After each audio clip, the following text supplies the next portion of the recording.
مدد سے مدد کی، لیکن آیت ختم نہیں ہوئی، آیت آگے بھی ہے، مٹ گئے مٹانے والے، اللہ مدد، باقی سب شرک و بدعت کہنے والے تباہ و برباد ہو گئے۔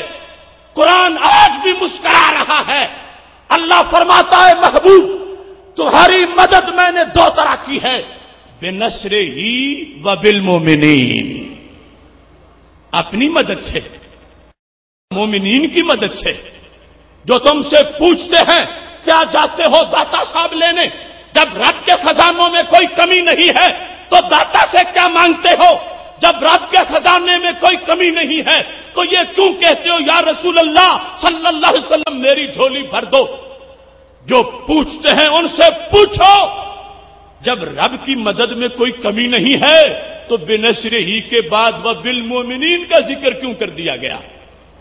بنصرہ پر بات ختم ہو جاتی، و بالمومنین بھی آیا ہے۔ رب نے کیا فرمایا؟ هو الذی ایدک بنصرہ، سارے مل کے میرے ساتھ پڑھو تاکہ یہ رات کے سناٹے یہاں سے لے کر مدینہ شریف تک گواہ ہو جائیں کہ صفہ کا انداز توحید پڑھایا جا رہا ہے۔ پڑھو هو الذی ایدک بنصرہ وبالمومنین، وہ اللہ وہ ہے جس نے محبوب تمہاری مدد کی اپنی مدد سے، وبالمومنین اور مومنین کی مدد سے۔ تو مومنین کی مدد کا ذکر کیوں آیا؟ صرف ایک جواب ہے جو صرف سنی دے سکتا ہے، دوسرا نہیں دے سکتا۔ وہ کیا ہے کہ بالمومنین میں وہ نہیں مدد جو غیر کی ہو، اگر غیر کی ہوتی تو کوئی کہتا بنصرہ کے بعد بالمومنین کا تک کیا بنتا ہے؟ بالمومنین میں وہ مدد نہیں جو غیر کی ہو، غیر کی ہوتی تو کہتا کوئی داتا صاحب کیا لینے جاتے ہو؟ بالمومنین میں جو مدد ہے یہ غیر کی نہیں، اصل میں مدد اللہ کی ہے، اس کی قسمیں دو ہیں، کبھی براہ راست آتی ہے، کبھی بالواسطہ آتی ہے۔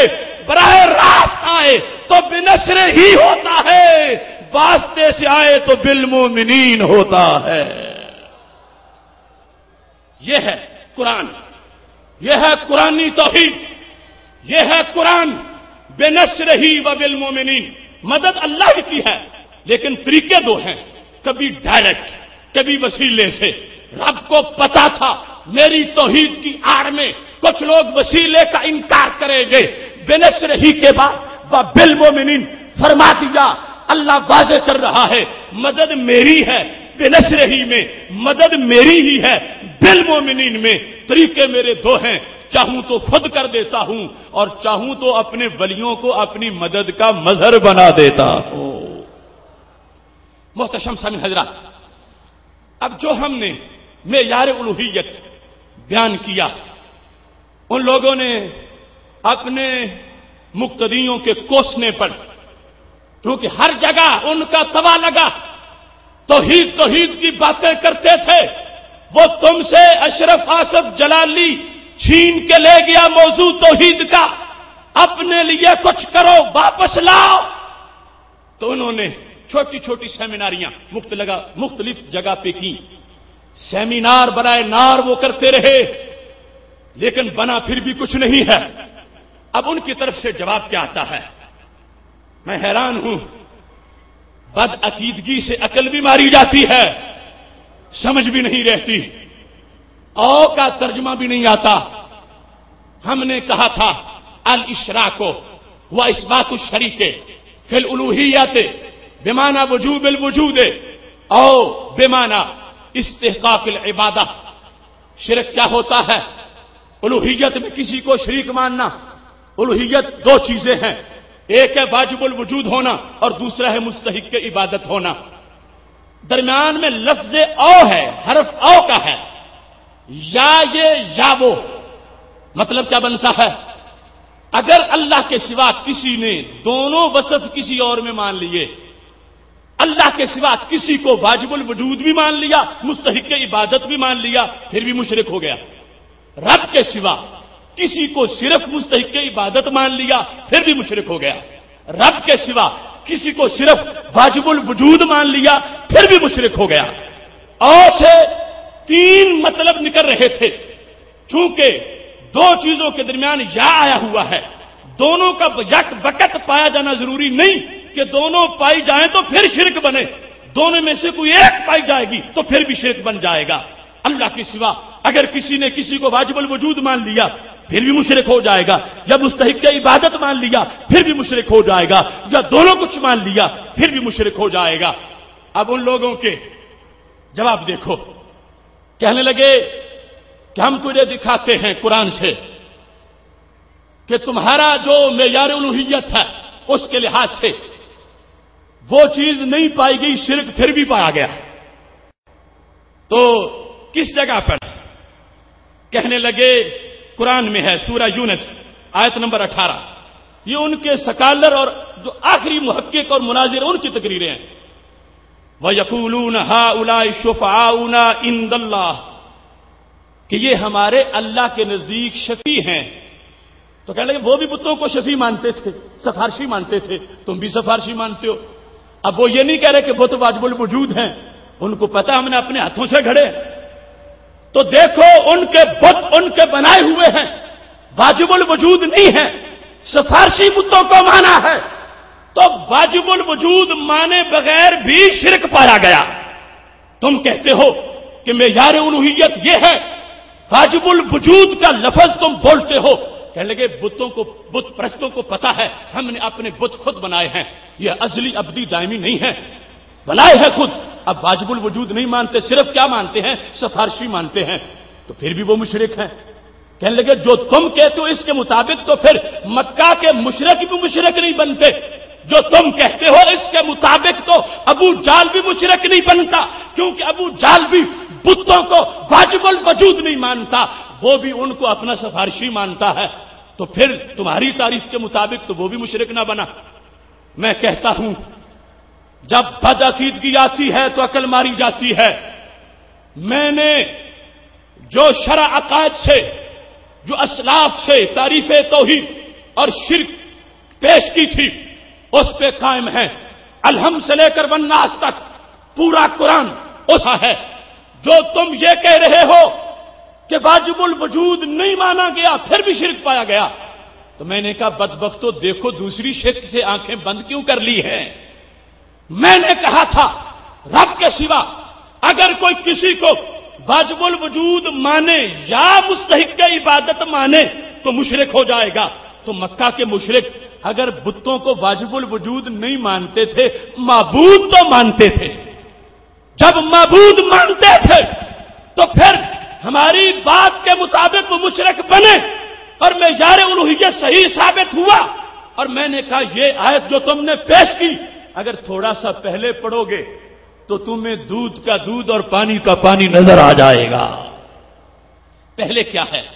سورہ یونس آیت نمبر 18 پارہ نمبر 11 اللہ ارشاد فرماتا ہے وَيَعْبُدُونَ مِن دُونِ اللَّهِ مَا لَا يَضُرُّهُمْ وَلَا يَنفَعُهُمْ وَيَقُولُونَ هَؤُلَاءِ شُفَعَاؤُنَا عِندَ اللَّهِ، کہ وہ عبادت کرتے ہیں رب کے سوا ان کی جو نفع دیتے ہیں نہ نقصان دیتے ہیں، اور یہ عبادت کرنے والے کہتے ہیں یہ ہمارے سفارشی ہیں. تو میں نے کہا پاگلو یہ مشرک اس لیے بن گئے ہیں کہ یہ رب کے سوا ان کی عبادت کرتے ہیں، ان کو پوچھتے ہیں، ان کی بندگی کرتے ہیں. تو ہم نے یہ نہیں کہا کہ واجب الوجود بھی مانے اور معبود بھی مانے تو پھر مشرک بنے. ہم نے تو او کا حرف استعمال کیا ہے. صرف واجب الوجود کو مانے پھر بھی مشرک ہو جائے گا رب کے سوا کسی کو، اور رب کے سوا صرف کسی کو معبود مانے گا پھر بھی مشرک ہو جائے گا. اب قرآن یہ چوری کب تک چلے گی؟ ہم یہ دھاندلی اللہ کے فضل سے نہیں چلنے دیں گے. آیت کا ما قبل دوسرا پارا پڑھنا، دوسرا رکوع پڑھنا، اس کی تو نوبت ہی نہیں آئے گی.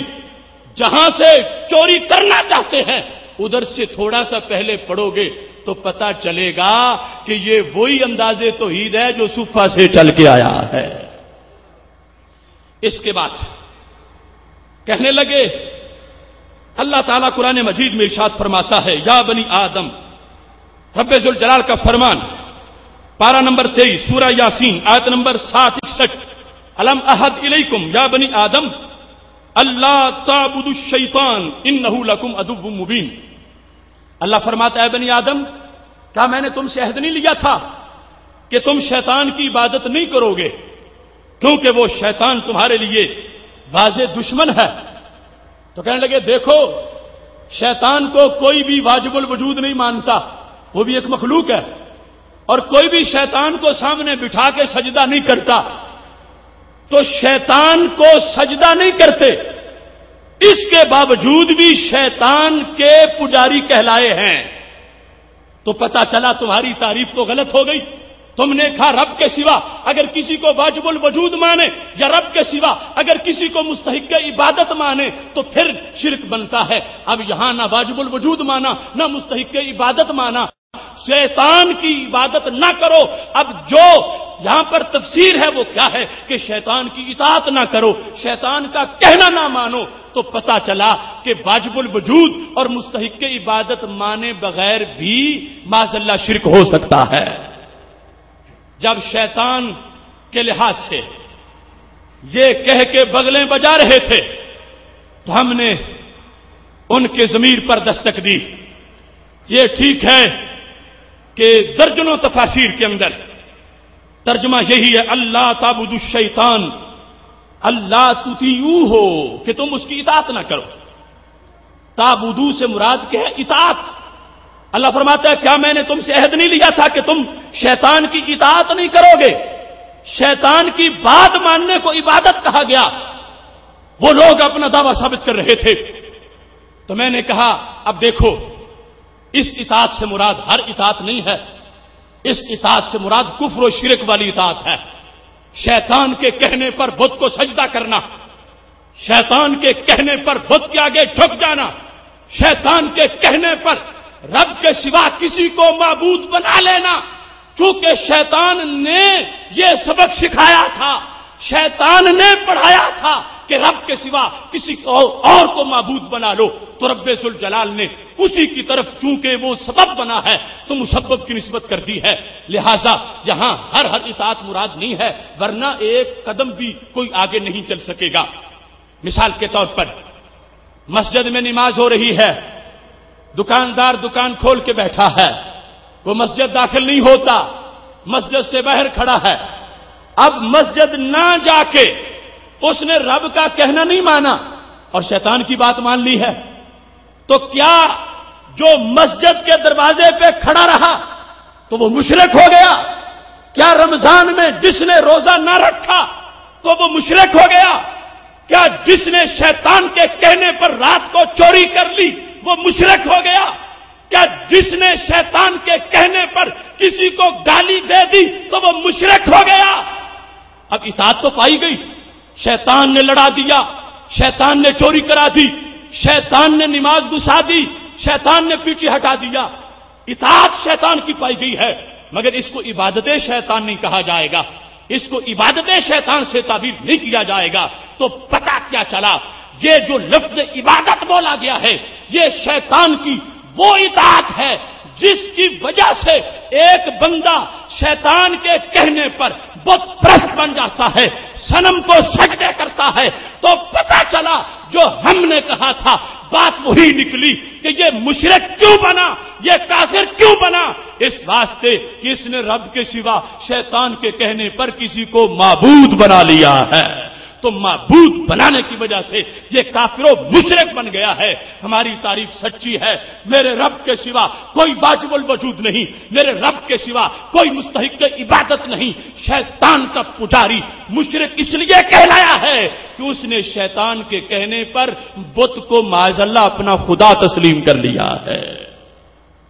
یہاں اس چیز پر دیکھ لو تفسیر ابن کثیر میں کیا لکھا ہے۔